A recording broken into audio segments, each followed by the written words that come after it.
ভজমন রাধে গোবিন্দ গোপাল ভজমন রাধে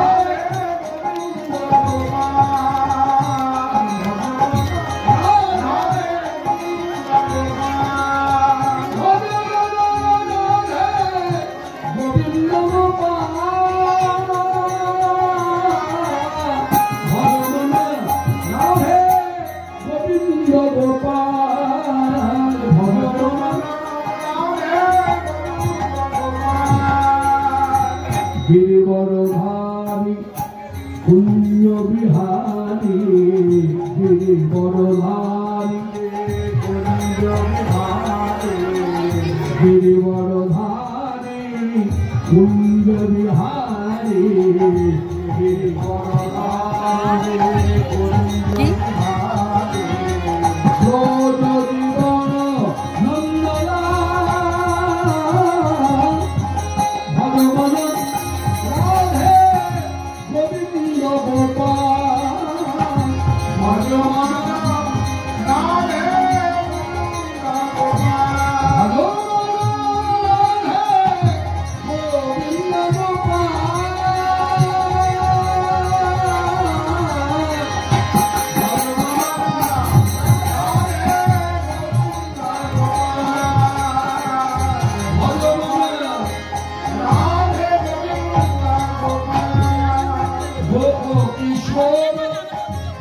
गोपीचितो चोर नटवर वर जराखल हे मुरली बजावे धवली चढ़ावे मुरली बजावे धवली चढ़ावे गले गले वन फूलमाल राधे गोविंद गोपाल भजमन राधे गोविंद गोपाल भजमन राधे गोविंद गोपाल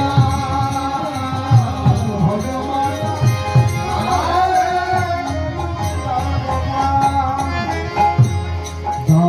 द्वारकाधीश जय जगदीश साधुकाधीश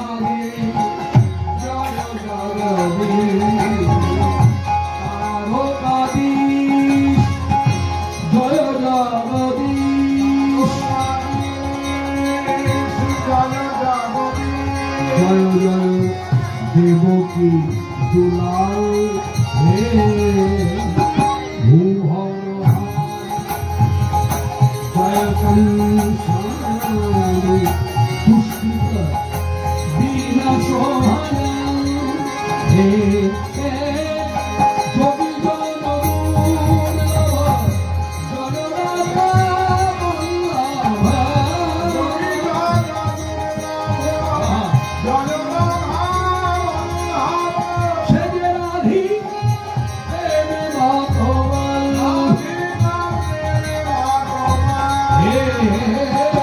कृष्ण दास प्रभु मोहे कृपा कीजिए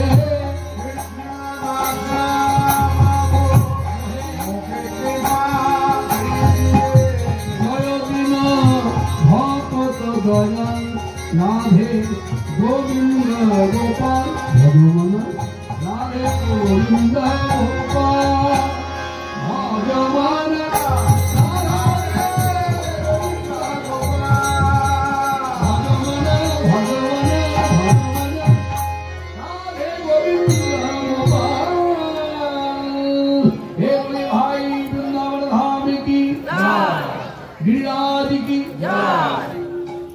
মনে রাখবেন সকলে মাথায় রাখবেন যতক্ষণ আমরা কীর্তন শুনবো এই যে গোবর্ধনে গোপাল প্রকট মানে একটু খুলে বলে দিই ভূমিকার মতো করে এই গোপাল ছিল গোবর্ধন পাহাড়ের উপরে বিধর্মীর অত্যাচার যখন শুরু হয় আমি আর ভেঙে বলবো না শুধু এইটুকু ছোঁয়া দিয়েই বলবো তখন বৃন্দাবনে সকল বিগ্রহ যখন জয়পুরের দিকে চলে যাচ্ছে তখন গোবর্ধন পাহাড়ে ওই যে গোপালের সেবা করতো তার নাম হচ্ছে বজ্রনাথ সেবাইতের নাম সেবাই যখন দেখছে যে বৃন্দাবনে কোনো বিগ্রহ রাখা যাচ্ছে না তখন সে খুব চিন্তায় পড়ে গেল যে আমার এই গোপালকে আমি বাঁচাবো কি করে, হ্যাঁ, বিধর্মীদের হাত থেকে বাঁচাবো কি করে। তখন সে বুদ্ধি করে কি করলো, ওই পাহাড় থেকে গোপালকে নিয়ে নামলো, নেমে ওই জঙ্গলের মধ্যে ঢুকে মাটি খুঁড়ে মাটি চাপা দিল গোপালকে, দিয়ে খুব ভক্তি করে বিনয়ী হয়ে বললেন, শোনো, কষ্ট পেও না, জানি তোমার কষ্ট হবে, তা তোমার খাওয়া দাওয়া ঘুম স্নান সবই বন্ধ হয়ে গেল, আমি তো আর এখানে থাকতে পারবো না, আমি চলে যাচ্ছি তোমাকে রেখে।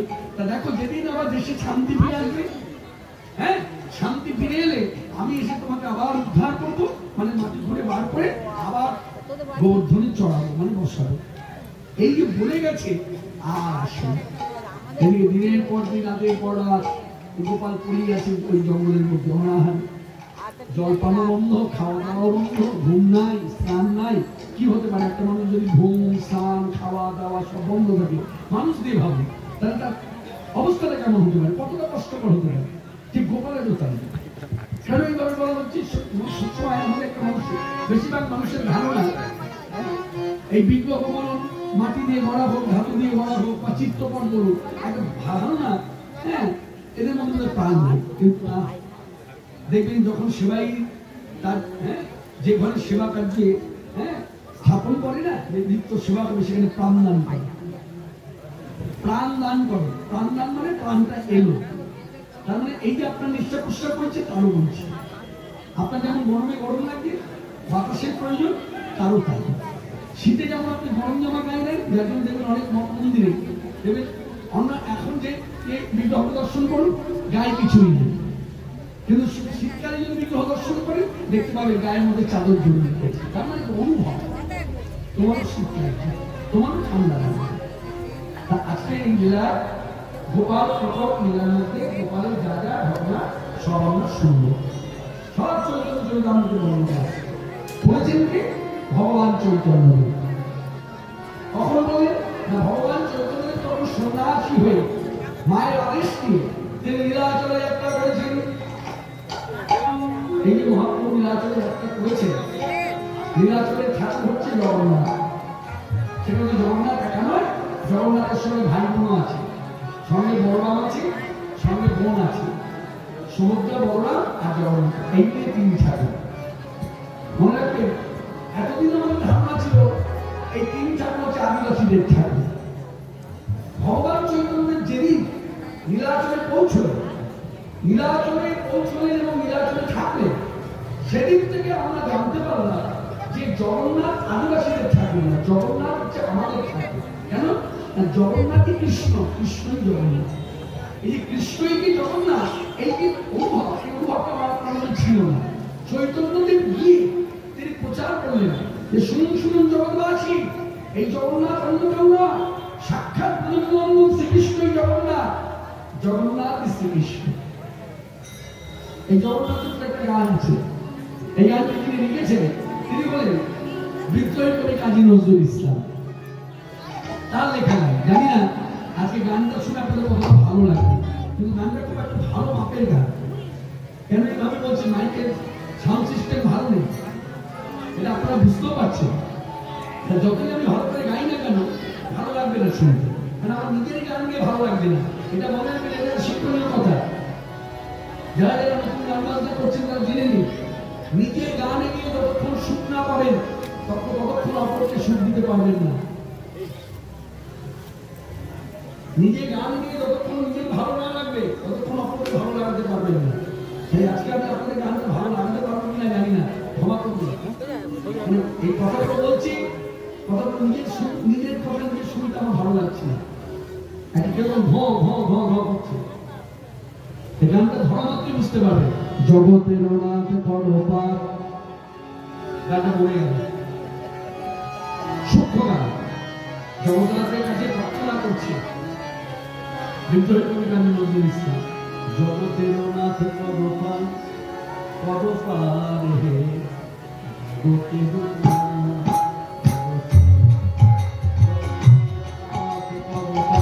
মুসলমান, তিনি জগন্নাথের উদ্দেশ্যে এইভাবে বলছেন। এই জায়গাটা ভাবুন, অন্তর্কি ভাবুন, কতটা অন্তরিত দর্শন হলে জগন্নাথের কাছে এইভাবে বলতে পারে।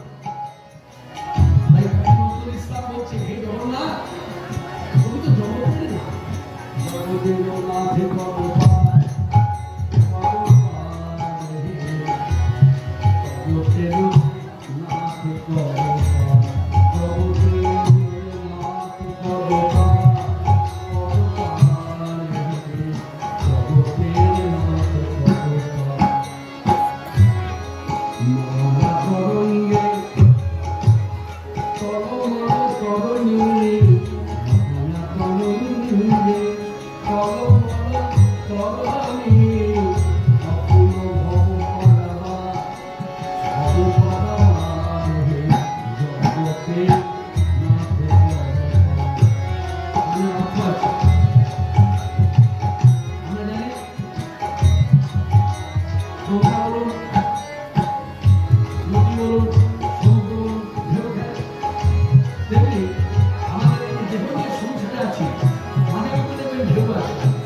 মাধবেন্দ্রপুরীর কথা কানে গৌর হরি।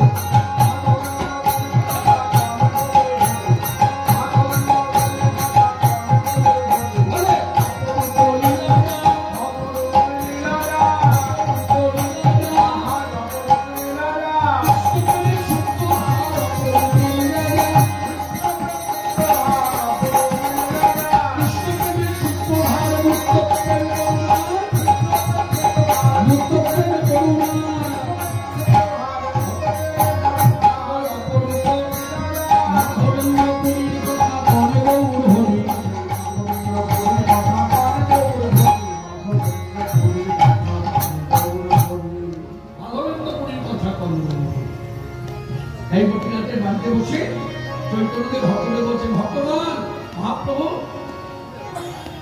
শুনলেন কি বলল মহাপ্রভু, কেন যেহেতু চৈতন্যদেব ভগবান, কারণ সবাই বলছে মহাপ্রভু, তখন চৈতন্যদেব জয় রাম কথা চারো কৃষ্ণ কথা কহ। এই একমাত্র ভগবান চৈতন্যদেব নিজে কৃষ্ণ হয়েও কৃষ্ণ নাম প্রচার করেছে, কৃষ্ণ বলে কেঁদেছে, কৃষ্ণ বলে ধুলায় গড়াগড়ি দিয়েছে, কৃষ্ণকে অন্বেষণ করেছে, যে শিক্ষা দেওয়া হলো। আর এই শিক্ষাটা দিতে গিয়ে কি হলো, আজকে আমার মতো বাঙালি ভক্ত প্রশ্ন করছে গৌর কি আমার ভগবান? মনে রাখবেন, মাথায় রাখবেন, গৌর যদি ভগবান না হবে তাহলে শ্রীখণ্ডবাসী নরহরি ঠাকুর পদ রচনা করে বললেন কেন, রসে তনু ধর ধর গৌর কি সদর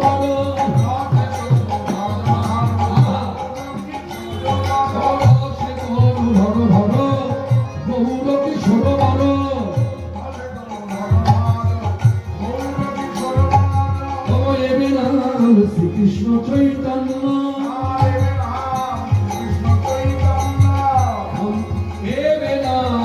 শ্রীকৃষ্ণ চৈতন্য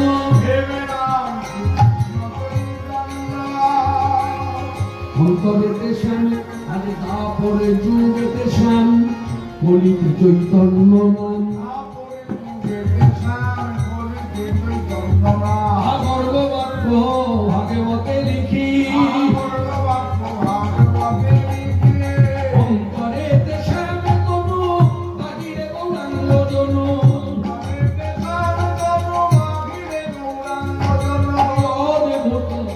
চৈতন্য লীলা।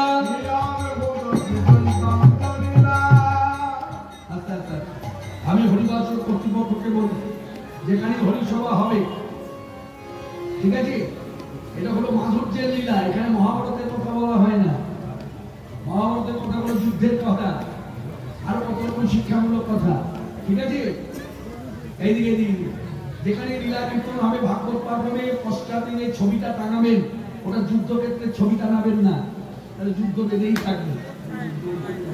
এই আজকে আমি ভোটার মুখে আমার মন বলছিল পিঠাটা গন্ডগোল হবে, মানে এটা যুদ্ধের ছবি। ওই দেখুন ধনুকে বান যোজনা করছে, শ্রীকৃষ্ণ আদেশ করেছে চলো এগিয়ে যাচ্ছি, বান নিক্ষেপ করো শত্রুকে। তাই এখানে কি শত্রু লড়াই? এবং আপনাদের বিবেক কি বলে? সবসময় বক্তার কথা অপেক্ষা থাকবেন কেন? যার জন্য তো বক্তাকে দোষী সাব্যস্ত করা হয়। হ্যাঁ, আপনার যত বাড়াবাড়ি, কেন ওনার বাড়াবাড়ি হয় কেন? আপনার বিবেক বলে কিছু নাই, আপনি তো সভা তৈরি করেছেন, সবাই কি ছবি